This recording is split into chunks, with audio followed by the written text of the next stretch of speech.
بسم اللہ الرحمن الرحیم۔ اسپتال میں آپریشن سے پہلے نرس کمرے میں داخل ہوئی اور پھولوں کا گلدستہ وہاں پڑے ٹیبل پر رکھا۔ مریض کا حال دریافت کیا اور مریض سے آپریشن کرنے والے ڈاکٹر کا نام پوچھا۔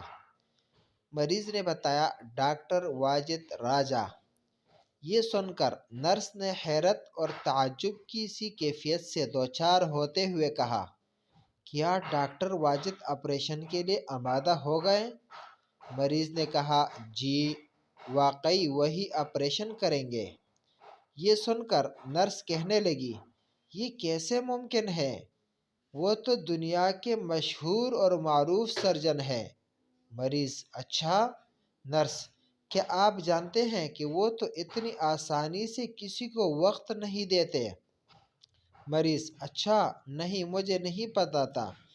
نرس، ان کا کیا ہر آپریشن 100% کامیاب ہوتا ہے؟ مریض، اچھا، حیرت ہے۔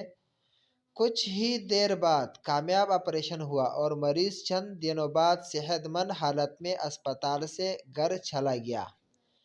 دراصل آپریشن سے پہلے اس دن کمرے میں آنے والی خاتون کوئی نرس نہیں بلکہ ماہر نفسیات تھی، جس کا کام آپریشن سے قبل مریض کے اندر ڈر، خوف، کمزور پڑتی آس کو ختم کر کے ایک امید جگانا ہوتا تھا کہ مریض ذہنی طور پر مکمل پرسکون ہو سکے۔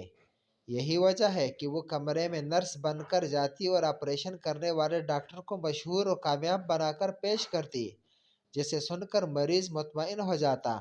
ماہرین نے تحقیق سے ثابت کیا کہ علاج کی کامیابی میں بیمار کو زندگی کی امید دلانا بھی مؤثر ثابت ہوتا ہے، اور اس طریقے سے ان کے اندر خوف کی فضا میں جکڑی کمزور روح کو بیدار کیا جا سکتا ہے۔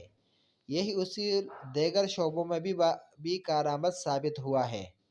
زندگی سے مایوس لوگوں کو مثبت انداز میں خوشگوار تصورات سے آگاہ کرنے کے ساتھ منفی خیالات کو دور کیا جائے تو ان کا کھویا ہوا سکون بحال ہو جاتا ہے۔ ویڈیو اچھی لگی ہو تو چینل کو سبسکرائب کریں، لائک کریں اور اپنے دوستوں کے ساتھ شیئر کریں۔ السلام علیکم ورحمۃ اللہ وبرکاتہ۔